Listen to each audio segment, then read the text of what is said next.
नमो लोये सब साहूणम।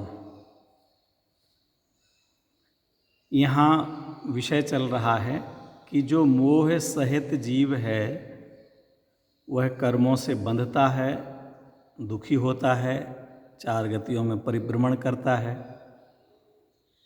और जो जीव निर्मोह है, निर्ममत्व है, राग रहित है, वैराग्य संपत्ति से युक्त है, वह कर्मों के बंधन से मुक्त होता है, कर्मों से छूटता है।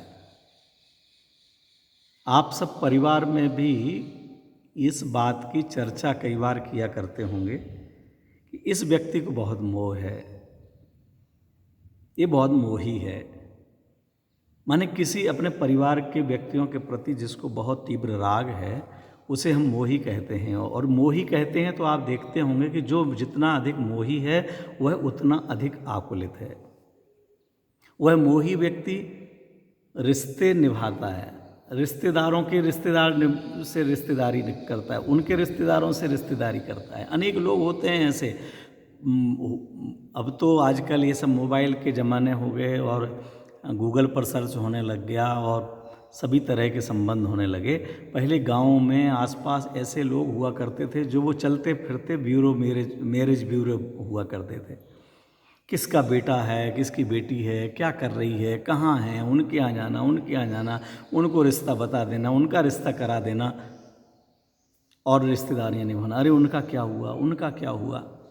केवल अपने बेटे पोते पोतियाँ ही नहीं, उनके अलावा भी रिश्तेदारों के प्रति, सबके प्रति मोह भाव रखेंगे। और रखेंगे तो क्या होगा, क्या होता था, बंधन, कर्म बंधन हो रहा वो तो अलग है ही, वह तो अदृश्य बंधन है और उसके फल में चार गतियों का परिभ्रमण है।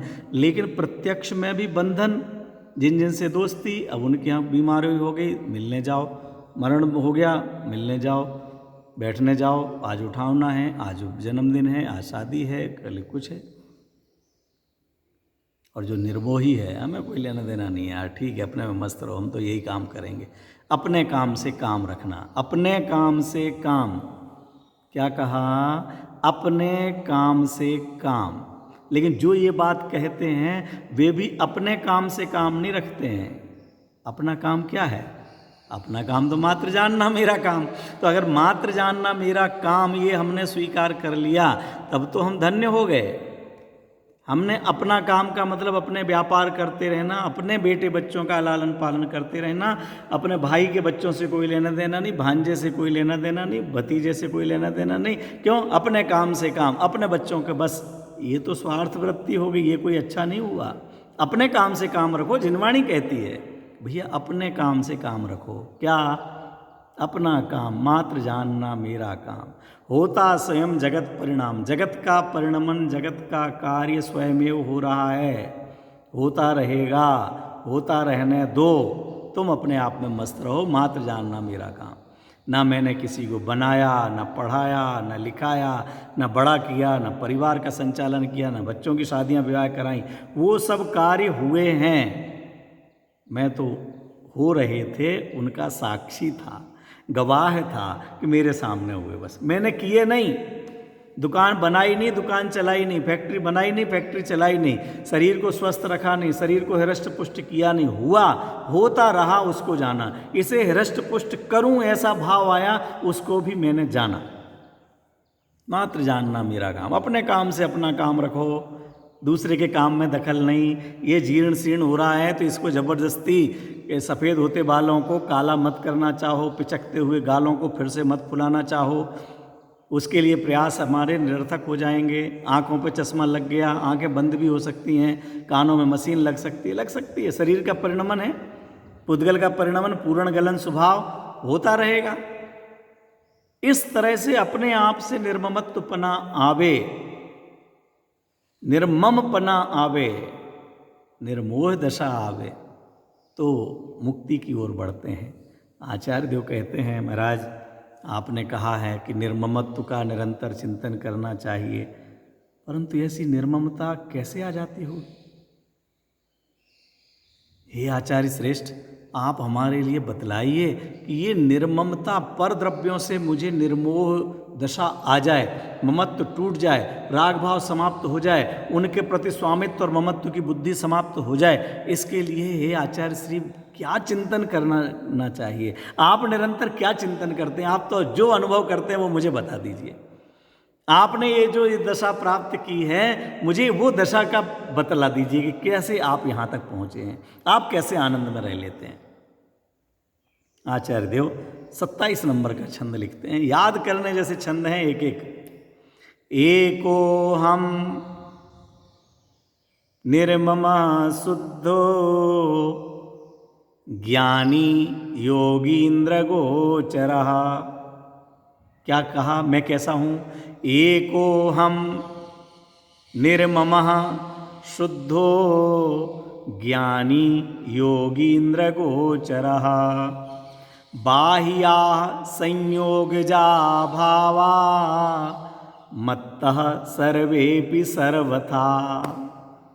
संयोगजा भावा बाह्या, जो संयोगज भाव हैं, मोह राग द्वेष गुणस्थान मारणा स्थान, किन किन भावों की बात करें? आचार्य कुंद देव ने 50 नंबर से 55 नंबर तक की गाथा में 29 प्रकार के बोल कहे, 29 प्रकार के भाव कहे, और 29 प्रकार के भावों के भेद और प्रभेदों में जाएं तो सैकड़ों प्रकार के भाव जिन्हें हम आगम से पढ़ते हैं, वो चाहे स्पर्श रसगंध वर्ण के भाव हों, चाहे वह मोह राग द्वेष भाव हों, चाहे संयम लब्धि स्थान, उदय स्थान, स्थिति बंध स्थान, जीव स्थान, मारणा स्थान, गुण स्थान, अनुभाग स्थान, ये सारे के सारे भाव मेरे से बाहर भाव हैं, ये कह रहे हैं यहाँ पर। वहाँ तो कहा ही है, जो आचार्य कुंद देव के वचन हैं उन भावों के अनुसार ही हैं। ये क्यों? अरे अनंत ज्ञानियों का एक मत होता है और एक अज्ञानी के अनंत मत होते हैं। ये तो ज्ञानी हैं। हमारा सद्भाग्य है कि जो हमारे लिए आचार्य कुंद देव के वचन, आचार्य अमृतचंद्र देव के वचन, आचार्य जयसेन स्वामी कहो, चाहे पूज्यपाद स्वामी कहो, चाहे उमा स्वामी आचार्य महाराज कहो, चाहे रविशेण आचार्य कहो, जिनसेन आचार्य, जयसेन आचार्य, कितने कितने आचार्य भगवंतों के प्रथमान योग, करणान योग, चरणान योग, द्रव्यान योग के जो लेखनी से लिख करके गए हैं, वो अपनी अनुभव से हमें सन्मार्ग दिखलाने के लिए उन आचार्य भगवंतों को भाव आ गया। क्या लेना देना था रविशेण आचार्य को, लेकिन वो पद्म पुराण लिख करके गए।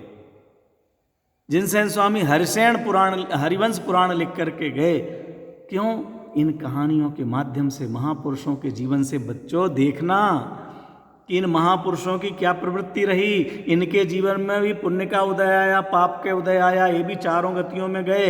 ये जो आज पूज्य दशा में पहुँचे हैं वो भी नरक गति में, त्रिंच गति में, घोड़ा गधा सुअर, पता नहीं क्या क्या पर्यायों में गए हैं। शेर की पर्याय में गए, सांप की पर्याय में गए, सब पर्यायों में गए हैं। एक इंद्री की पर्याय में महावीर भगवान जो प्रसिद्ध भव हैं, उन प्रसिद्ध भवों में आंकड़े के भव में भी 60,000 बार गए हैं, 60,000 भव धारण किए। अकौआ के भाव में बोलिए। लेकिन उन्होंने शाश्वत सत्य को स्वीकार किया, अपने शाश्वत धाम में आ गए, अपने सिद्धायतन में आ गए, अपने मंगलायतन चिदायतन में आ गए, अपने ज्ञानोदय में आ गए। अपने ज्ञान का उदय हुआ तो आज सिद्धालय में जाकर के विराजमान हो गए और सभी पूज रहे हैं और अनंत काल तक पूजते रहेंगे। जितने पुजारी होंगे, जितने भक्त होंगे, वो अनंत काल तक समस्त सिद्धों को नमस्कार करेंगे। नमो सिद्धाणम, वो महावीर स्वामी के जीव को भी नमस्कार जाएगा, वो आदिनाथ भगवान के भी जीव को हो जाएगा, जीव को भी नमस्कार होगा।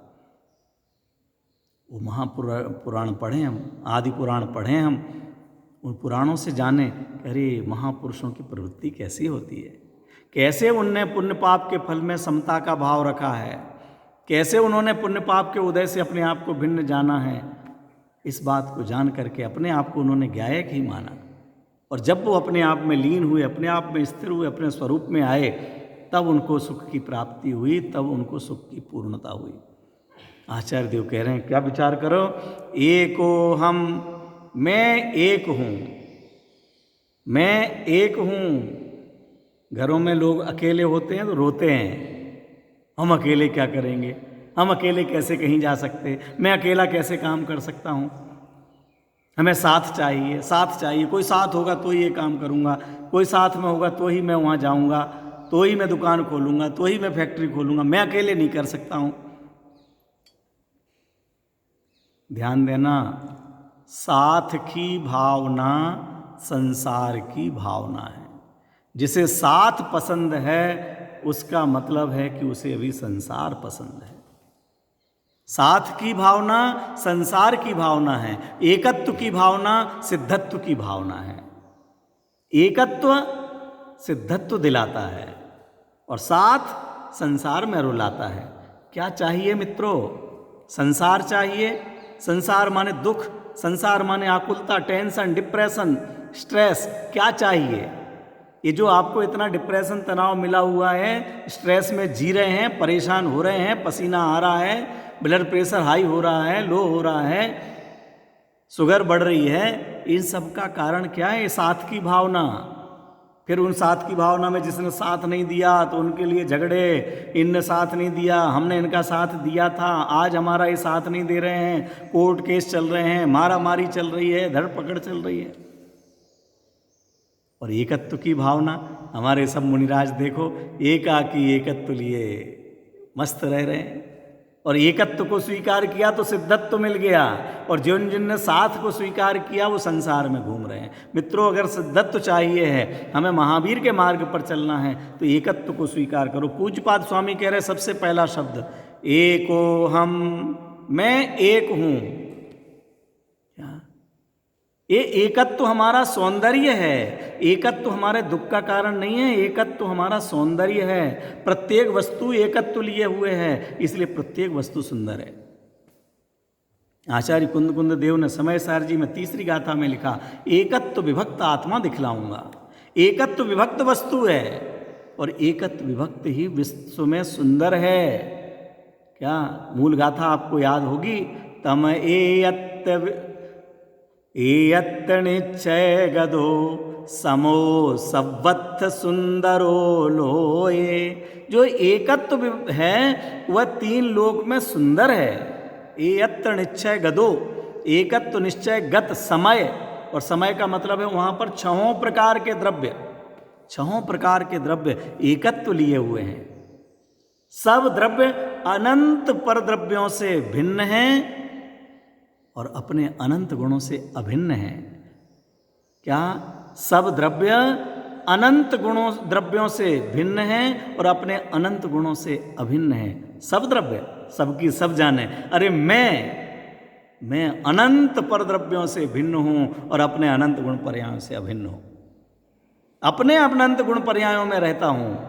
तीसरी गाथा कहती है कि प्रत्येक द्रव्य अपने अनंत गुण पर्यायों का स्पर्श करता है, अपने अनंत गुण पर्यायों में रहता है, अपने अनंत गुण पर्यायों का चुंबन करता है, परंतु पर द्रव्य का रंच मात्र भी स्पर्श नहीं करता, स्पर्श कर ही नहीं सकता, स्पर्श करने की सामर्थ्य ही नहीं है। वाह, ये है वस्तु की स्वतंत्रता, ये है वस्तु की स्वतंत्रता, ये है प्रसन्न होने का सिद्धांत, ये है स्वतंत्र होने का सिद्धांत। स्वतंत्रता में ही सुख है, परतंत्रता तो दुख है। स्वतंत्र कर देते हैं आचार्य देव, कह रहे हैं एको हम, मैं एक हूं। अपने आप को अकेला समझ करके रो मत, दुखी मत हो, अकेले होने का खुशियां मनाओ। करे मैं तो मानता था इतने लोगों को लेके साथ में कहाँ जाऊंगा।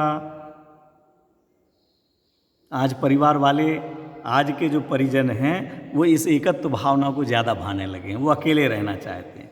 लेकिन संसार में परिवार के सुख लेकर परिवार को छोड़कर अकेले रहना वह अच्छा नहीं है, पारिवारिक दृष्टि से वह अच्छा नहीं है।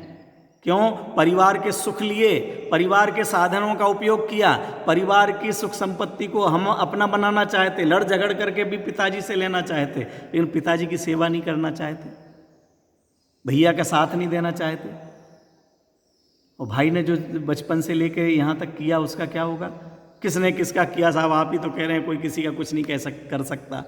कोई किसी का कुछ नहीं कर सकता तो फिर आप अपनी पत्नी का भी कुछ नहीं कर सकते, आप अपने बेटे का भी कुछ नहीं कर सकते, और इस अपने शरीर का भी कुछ नहीं कर सकते। यहाँ से भी भिन्न अपने आप को देखो तो वह भी स्वीकार है कि आप पिता को पिता नहीं मानना, माता को माता नहीं मानना, भाई को भाई नहीं मानना। बिल्कुल आप शरीर को अपना मत मानो, फिर किसी को अपना मत मानो, पूज्य कहलाओगे, आपकी निंदा नहीं होगी। लेकिन अपना बेटा बेटी तो मेरे हैं, पत्नी तो मेरी है, और पिताजी से हमें क्या लेने देना, समाज से हमें क्या लेने देना। ये भावना होगी तो यह निंदनीय भावना है, ये एकत्व भावना में शामिल नहीं है। एको हम, अरे बाहर में मनुष्य गति त्रियंच गति रूप दिखाई देता हूँ, भले मैं स्त्री पुरुष रूप दिखाई देता हूँ, मैं 14 प्रकार के गुणस्थान रूप दिखाई देता हूँ, अलग अलग वेश में दिखाई देता हूँ, लेकिन इन सब में मैं एक जीव तत्व हूँ। मैं मनुष्य त्रियंच देव नार की नहीं हूँ, मैं स्त्री पुरुष बालक वृद्ध नहीं हूँ, एको हम। ऐसा पर द्रव्य से संबंध तोड़ा तो दूसरा बोल अपने आप स्वीकार हो गया, निर्ममः, मैं निर्ममत्व हो गया, एको हम निर्ममः। और एकत्व हुआ, निर्मम हुआ, तो तीसरा बोल शुद्ध। ये पर द्रव्य के साथ संबंध की कल्पना का नाम अशुद्धता है। एक द्रव्य दूसरे द्रव्य में मिलता नहीं है, लेकिन मैं मिल गया, ये मेरा हो गया, ऐसा मानना, ये अशुद्धता है। और जब भिन्न जाना तो मैं शुद्ध हो गया। परद्रव्यों से, परद्रव्य के निमित्त से होने वाले भाव, परद्रव्य, परद्रव्य के भाव, परद्रव्य के निमित्त से होने वाले अपने भाव, इन तीनों से मैं भिन्न हूँ, इसलिए मैं शुद्ध हूँ। क्या क्या कहा फिर से, परद्रव्य, परद्रव्य के जो भाव हैं उनसे, और परद्रव्य के निमित्त से जो मुझ में मोह राग द्वेष क्रोध मान हंसना रोना गाना उठना जाना आना इत्यादि भाव होते हैं, उन भावों से भी मैं भिन्न हूँ, इसलिए मैं त्रिकाल शुद्ध हूँ। ऐसे 3 बोलियों की चर्चा यहाँ पर की मैंने अभी। एकोहम निर्ममः शुद्धः, ऐसा विचार करो तो निर्ममता आएगी आगे और फिर।